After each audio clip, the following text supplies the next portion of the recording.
jadi milikku, temani diriku seumur hidupku, dan ku berjanji takkan sakiti, oh, sakiti, oh, ku ingin kau jadi milikku, temani diriku seumur hidupku, dan ku berjanji takkan sakiti kau yang ku cinta sepenuh hati. Biarkan semua manusia jadi saksinya, tak memilikimu adalah anugerah terindah untuk diriku.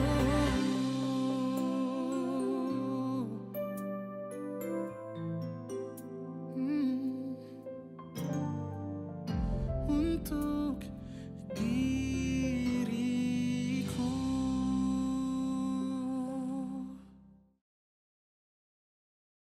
Alhamdulillah, kita lanjutin lagi Ustaz kisah-kisah romantis peradaban. Mungkin Kita sebagian kisah-kisah yang ringan-ringan dulu aja, Ustaz ya, biar kemudian ada hikmah tapi juga tidak terlalu memberatkan teman-teman yang menyimak ini. Itu. apalagi buat teman-teman yang masih single nih Ustaz. Ya. Atau barangkali ada udah bapak-bapak, ibu-ibu yang udah punya anak-anak pengen menikah. Iya. Ini pengen dong Ustaz kita dibagikan tips ataupun kisah tentang bagaimana memilih pasangan agar pernikahan itu menjadi berkah Ustaz. Agar juga nanti keturunan-keturunan yang hadir dalam pernikahan Nah, tersebut ini menjadi kebetulan ada satu cerita yang menarik ini, Ustaz. Jadi ada orang yang namanya bagus, namanya Mubarok, tapi dia ini seorang budak. Iya, dia bekerja di satu kebun delima yang luas milik majikannya, dan kerjaannya itu cuma sebagai seorang penjaga kebun itu. Dia bertugas untuk mengamankan kebun itu, gitu ya. Jangan bersih-bersih, jangan sampai ada pencuri masuk ataupun kemudian binatang-binatang yang bisa merusak tanaman-tanaman yang ada di tempat itu. Karena kalau beda dengan kurma yang pohonnya besar ataupun anggur yang kemudian pakai pakai rangka-rangka untuk kemudian tempat menjulur tanamannya ya. Kalau delima itu kan pohonnya kecil-kecil gitu ya. Jadi ini juga rawan rusak. Dia jaga di situ gitu ya, setiap hari dengan tekun selama bertahun-tahun. Mubarok ini. Nah, satu hari tuannya si Mubarok ini ngecek kebun ya. Namanya dulu orang punya kebun buahnya itu kan jarang-jarang datang ya. Iya, biasanya udah punya aset-aset lain. Ya, betul. Dia punya mungkin perkebunan, peternakan, apa macam-macam. Nah, sesekali dia kemudian mengecek kebun delimanya ini, kemudian dia masuk ke kebun dan dia duduk di situ. Kalau nggak salah saya pernah ada baca juga dikit, itu sambil nerima menjamu tamu Ustaz. Oh iya, betul. Sambil ada tamu nih, akhirnya ya udah sekali-kali di kebun lah sambil santai-santai. Tamunya kan namanya diajak ngobrol ya di situ. Kalau sekarang ya mungkin sambil ngopi-ngopi gitu, ngeteh gitu ya. Nah, apa suguhannya? Namanya juga di kebun delima. Maka kemudian Mubarok ini dipanggil, Barok sini. Ada apa tuan? Ini aku ada tamu tuh, ambilkan yang delima yang bagus, yang mateng gitu ya. Sana cepet gitu ya. Kemudian dia bergegas Barok ini. Kemudian ketemu bagus, masih kulitnya mengkilat, keren gitu ya. Dia pikir inilah yang dikendaki oleh majikannya. Diambil, kemudian disajikan.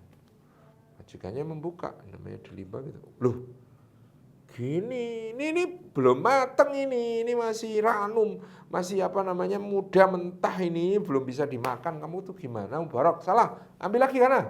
Yang matang loh ya, yang matang. Oh, akhirnya Mubarok lari lagi. Kalau yang tadi salah, berarti cari yang sebaliknya gitu. Yang sudah empuk gitu kan. Karena tadi keras gitu, yang sudah empuk diambil sama Mubarok, dibawa, akhirnya kemudian disajikan. Ini tuan, dicek, aduh ya Allah Mubarok, gimana sih ini busuk gitu ya, yang udah kematangan, udah nggak bisa dimakan ini, udah nggak enak, ini sudah berair menjijikkan kayak gini kamu sajikan, kamu tuh gimana sih, ngerti nggak sih kamu delima yang matang tuh yang kayak apa? Kata Mubarak dengan lugunya, enggak. Kok enggak gitu gimana? Kamu bertahun-tahun, berapa tahun mau kerja sini? Sekian tahun. Jaga kebunku ini berapa tahun? Sekian tahun. Loh, selama itu kamu enggak tahu mana yang delima matang, mana yang mentah? Enggak. Kok bisa? Kan tugas saya jaga, bukan ngicipi kata dia. Nggak pernah nyobain. Nggak pernah nyobain sama sekali. Bahkan dari buah kebun yang dia jaga itu, Ustaz. Nggak tahu sama sekali karena dia nggak pernah ngicipin karena petugas yang panen ada sendiri, bukan dia. Dia itu cuma jaga. Job desk-nya adalah jaga. Saya itu tugasnya jaga, bukan ngicipi. Kata tuannya, ya Allah Mubarak, ada-ada aja, gitu ya. Akhirnya ngobrol. Nah ini kan jadi karena kejujurannya ini membuat dia itu deket, gitu ya. Akhirnya karena lugu jujur ini ngobrol asik sama majikannya sampai satu hari majikannya ini punya masalah pelik. Anaknya itu dilamar. Perempuan, anaknya perempuan itu dilamar banyak pemuda gitu ya. Anaknya tokoh, ada yang pejabat gitu ya, ada yang orang yang sangat kaya, ada yang dari keturunan terhormat yang sangat, wah pokoknya dia bingung. Wah siapa ya ini yang baliknya dipilih nanti. Namanya orang laki-laki kalau bingung perusahaan itu kan biasanya cari sarannya sama orang yang dipercaya. Minta sarannya sama orang yang dipercaya. Barok sini, dekat sini Barok. Iya Tuhan, ada yang bisa saya bantu? Aku ini lagi bingung nih. Kenapa Tuhan? Anakku tuh kok yang lamar banyak. Aku bingung. Yang mana yang harus kuterima sebagai menantu? Wah gimana tuh Tuhan? Lah iya omong ada yang kaya, ada yang nasabnya terhormat, ada yang ganteng, ada yang wah gimana ya? Nah, Mubarak ini di luar ekspektasi, di luar parkiran BMKG lah gitu ya. Itu ngomongnya nyeplos dan betul-betul lugu polos sesuka dia. Itu the point. Ngomongnya gini tau nggak? Tuhan, orang kok menikahkan anaknya berdasarkan hanya gantengnya, tuh kayak orang Nasrani aja tuh. Ini kayaknya obrolan antar teman gitu ya. Itu kayak orang Nasrani. Kok orang kok menikahkan anaknya hanya berdasarkan nasabnya, keturunannya. Itu Yahudi. Orang kok menikahkan, bukan. Orang kok menikahkan hanya berdasarkan kekayaannya. Oh Yahudi itu. Orang kok menikahkan hanya dasarnya nasabnya. Oh itu kafir Quraisy itu. Jadi Mubarak itu omongannya sak celemonge sak karepnya dhewe gitu ya. Itu dia mengatakan orang kok menikahkan anak perempuannya kepada lelaki hanya berdasarkan kegantengannya fisik. Itu kayak orang Nasrani. Orang kalau menikahkan anaknya kok hanya berdasarkan hartanya, kekayaannya, itu kayak orang Yahudi. Orang kok menikahkan anaknya kok hanya berdasarkan nasab keturunannya, itu kafir Quraisy. Jahiliyah. Lah kalau orang mukmin kata Mubarak itu menikahkan itu ya pertimbangannya cuma satu, agama sama akhlaknya. Udah itu Tuhan, udah nggak usah mikir lama-lama. Tuannya itu bengong. Gak lama mikir gitu. Terus sih Barok, ayo ikut ke rumah. Apain Tuhan? Kamu aja yang tak ambil jadi menantu gitu ya. Ya akhirnya kemudian, wah jangan bercanda Tuhan. Enggak, aku enggak bercanda. Kamu sudah menyebutkan hujah yang tidak terbantah bahwa seorang mukmin itu kalau menikahkan anaknya berdasarkan agama dan akhlak. Lah, aku yang tak kenal dari semua orang yang datang, enggak ada yang agama akhlaknya kayak kamu, yang jujurnya kayak kamu, yang tulusnya kayak kamu. Ini kamu tadi nasihatin aku enggak ada maksud apa-apa kan, nggak ada niat apa, nggak ada Tuhan, ya cuma Tuhan minta saran ya saya kasih, ya itu makanya kamu itu tanpa pamrih, wes kamu tuh orang ikhlas, yuk ikut ke rumah, gitu ya. Akhirnya kemudian dia dinikahkan dengan putri majikannya itu. Ini pernikahan tanpa memandang fisiknya, hartanya, nasabnya, ya? Nggak ada. Oh, Mubarak apa? Fisiknya juga kita nggak tahu gitu ya. Terus budak statusnya, pekerjaannya ya cuma jagain kebun delima, enggak, penghasilannya berapa sih gitu. Nah dan itulah yang kemudian dinikahkan oleh sang majikan kepada putrinya. Dan Masya Allah ya putrinya juga solihah. Jadi ternyata ini pasangan yang sekufu. Karena putrinya begitu ditawari karena agama dan akhlaknya. Oke, udah oke, nggak usah. Dan yang menarik dari pernikahan ini, kenapa kita memasukkannya dalam kisah romantis peradaban, karena memang romantis dan menghasilkan peradaban. Dari pernikahan mereka itulah lahir sosok besar yang nanti disebut sebagai Imam Abdullah Ibnul Mubarak. Nah, Imam Abdullah Ibnul Mubarak ini, teman-teman kalau mau tahu ceritanya banyak sekali riwayatnya, tinggal googling ya cerita tentang beliau yang luar biasa. Beliau seorang alim, faqih, mujahid, seorang yang akhlaknya mulia, dermawannya terkenal sampai kemana-mana. Ya namanya karena dari kakeknya kan, kekayaannya kan dari kakeknya ini, kekayaannya luar biasa besar, maka dia membagi tahunnya itu menjadi 3. Ya berdagang, dia punya kesenangan berdagang juga, dan memang dia kalau berniaga itu Masya Allah jujur, amanah gitu ya, sehingga perdagangannya itu juga sangat maju. 1/3 dari tahunnya itu untuk jihad gitu ya. Dia habis dapat untung banyak, udah jihad dengan harta dan jiwa, berangkat fisabilillah. Bahkan karena kegemarannya untuk berangkat berjihad ke garis depan ini, sampai-sampai dia kalau surat menyurat sama ulama lain itu nggak ada yang dia singgung, saya ayo toh kamu itu ulama, ayo jihad dong. Jadi Imam Fudail bin Iyad yang sezaman sama beliau itu pernah dikirimi surat, ya Abidal Haramain, wahai seorang ahli ibadah yang tekun di 2 tanah haram gitu ya, kalau kamu melihat kami, kamu tahu ibadahmu itu cuma main-main gitu. Kalau kamu ini beribadah, sujud, rukuk, baunya itu bau apa namanya, stanggi, bau harum-haruman, enak gitu ya. Sedangkan kami di sini ini bau darah, bau apa namanya, bangkai, bau debu-debu. Nggak mandi berhari-hari. Ya, subhanallah ya. Itu kamu itu main-main aja ibadah itu. Fudail bin Iyad mengakui ya memang beda, beliau ini memang istimewa, ulama istimewa yang pedagang, mujahid. Iya, seperti kalau haji. Masya Allah. Jadi berangkat hajinya itu biasanya beliau bawa rombongan yang dihajikan.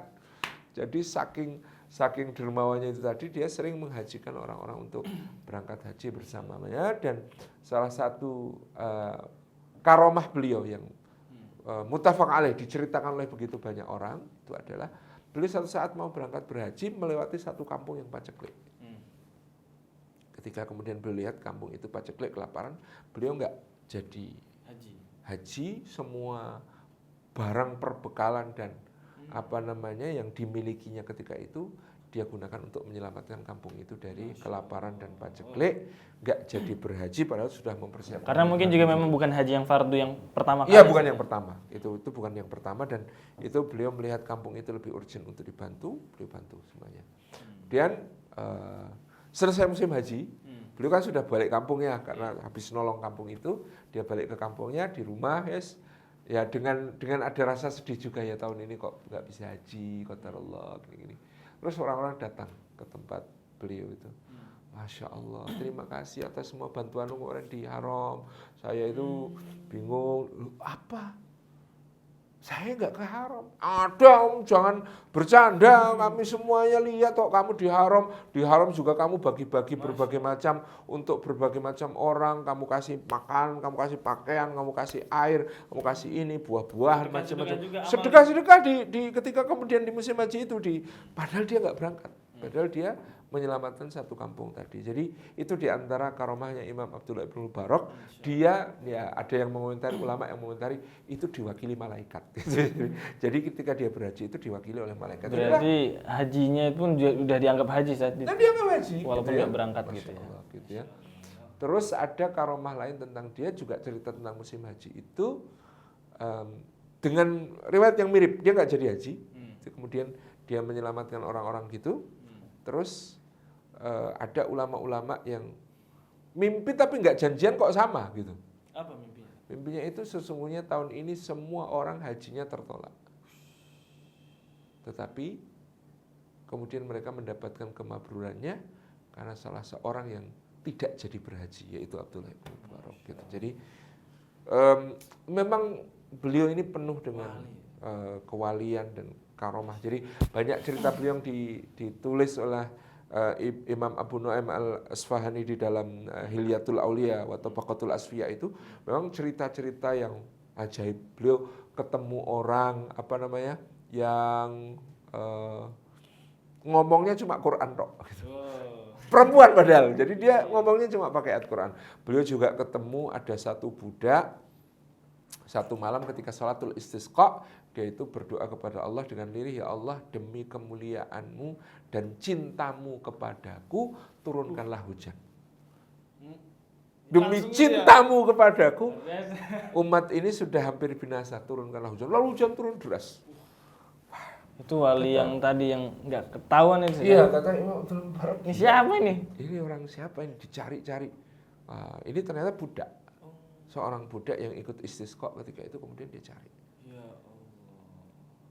Ketemu tuannya. Kamu punya budak nggak? Aku pengen beli budak. Namanya orang kaya gitu kan. Ditunjukkan. Aku punya 40 budak. Kamu pilih yang mana? Ini yang kuat. Ini yang ada parasnya bagus.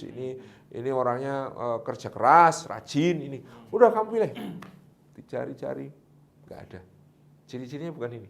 Kata Ibnu Barak, kamu masih punya budak lagi nggak? Kamu tuh gimana? Udah tak tunjukin yang semua ini yang kuat, bagus-bagus ini. Ya? Wah ini yang enggak. Kamu masih punya enggak?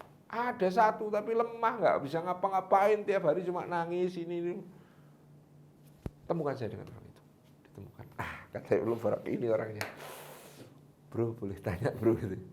Kenapa malam itu kamu mengatakan demi cintamu padaku? Kenapa kamu tidak bilang demi cintaku padamu? Misalnya. Ya, atau misalnya demi cintamu kepada Nabi Muhammad gitu kan, dengan orang-orang saleh banyak. Dari mana kamu tahu kalau Allah mencintai kamu? Ibnu Barak tanya. Kata orang itu, kalau aku mencintainya, aku tidak tahu apakah cintaku jujur atau tidak. Tapi kalau dia mencintaiku, aku tahu pasti karena dia selalu membangunkanku di saat orang-orang tidur untuk bermesra dengannya. Lalu kemudian budak itu menghadap ke kiblat, lalu berdoa, ya Allah, telah Engkau buka tabir yang selama ini menutupi kemesraan antara kita. Aku tidak akan sanggup lagi hidup dengan cara seperti ini. Maka cabut nyawaku sekarang. Lalu budak itu mati. Jadi Ibnu Barak itu karena wali ya diketemukan dengan wali-wali dalam berbagai bentuknya, dalam berbagai versi ceritanya. Tapi salah satu sebagai penutup cerita ya yang saya salut tentang Imam Abdullah Ibnu Barak, beliau sangat suka untuk mendamaikan para ulama ketika mereka berselisih. Beliau selain dengan amalnya yang jihad, haji, dagang, macam-macam kedermawanan yang luar biasa, itu salah satu kisah terkenal tentang beliau ketika Imam Sufyan Ats-Tsauri di Syam ketika itu marah-marah dan di dalam berbagai ceramahnya menyebut-nyebut agar orang-orang hati-hati dari Abu Hanifah, ahli bid'ah dari Kufah. Dia tidak pernah tahu Quran dan Sunnah, dia taunya pakai ra'yu, dia cuma dengan pemikirannya memahami agama tanpa dalil, gini-gini, dengan berbagai macam celaan kepada Imam Abu Hanifah. Maka Imam Abdullah Ibnu Barak itu di Kufah, dia mencatat fatwa-fatwanya Imam Abu Hanifah. Kemudian dalam catatan dia cuma tulis qala Nu'man. Lalu catatan fatwa itu dibawa, dia menghadap kepada Imam Sufyan Ats-Tsauri. Imam, menurut Anda bagaimana fatwa-fatwa? Fatwa-fatwa dari Nu'man ini. Nu'man dibaca. Allahu Akbar. Masya Allah quwata illa.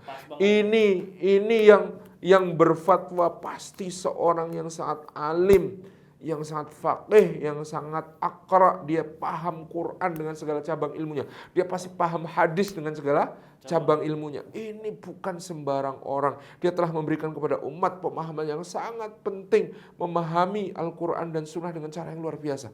Ini pasti orang hebat. Siapa ini orangnya? Anda sering sebut kunyahnya.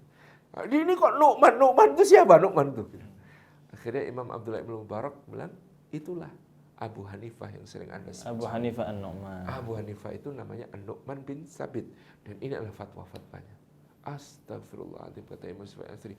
Celakalah orang yang selama ini memberikan kabar-kabar dan bisikan-bisikan kepadaku tentang keburukan-keburukan Abu Hanifah. Dengan mengatakan begini dan begitu, sedangkan ketika aku membaca fatwa-fatwanya, maka barulah aku tahu dia betul-betul seorang alim, faqih, mufti yang sangat layak untuk diikuti fatwa-fatwanya. Jadi itulah Imam Abdullah ibn Mubarak satu-satunya ulama konon yang bikin Harun ar-Rasyid cemburu. Kenapa? Jadi Harun ar-Rasyid kan khalifah. Iya. Oh datang pas musim haji kan begitu megah di awal gitu. Tapi kalau ada Ibnu Mubarak, dia ditinggal sama orang-orang. Semua orang mengikuti Ibnu Mubarak. Nggak kemudian gateknya khalifah. Jadi ini satu-satunya cerita. Kata dia, aku sama ulama-ulama lain ya hormat ya takdim. Aku ya tahulah gitu ya kedudukan para cinta ulama itu. Cuma kalau sama ini loh, aku selalu kalah gitu. Jadi yang ulama lain ya dikelilingi pengikut ya biasa, tapi kalau ada khalifah ya mereka masih datang. Ibnu Mubarak nggak peduli ya siapa. Terus kemudian orang-orang itu lebih pada ngerubungi Ibnu Mubarak bukan ngerubungi khalifah. Kalau presiden datang kan biasanya ulama tuh di sekitarnya. Iya. Ini presiden datang dia bikin rombongan sendiri. Nggak peduli. Masyarakat ke dia, nggak ke Ibnu Mubarak. Nggak ke Harun ar-Rasyid. Nah, itu cerita keberkahan dari pernikahan seorang Mubarak budak yang jujur, yang ceplos-ceplos ya omongnya, tapi kemudian tuannya memilihnya untuk menjadi menantu. Ini adalah keberkahan pernikahan ketika seorang wali dari anak perempuan itu memilihkan berdasarkan lelaki yang baik agamanya. Berdasarkan agama dan Memang betul yang dibilang Nabi, fazfar bizatid din taribat taribat yadak. yadak. Kalau kamu pilih yang beragama, kamu pasti akan Masya Allah, barakallah.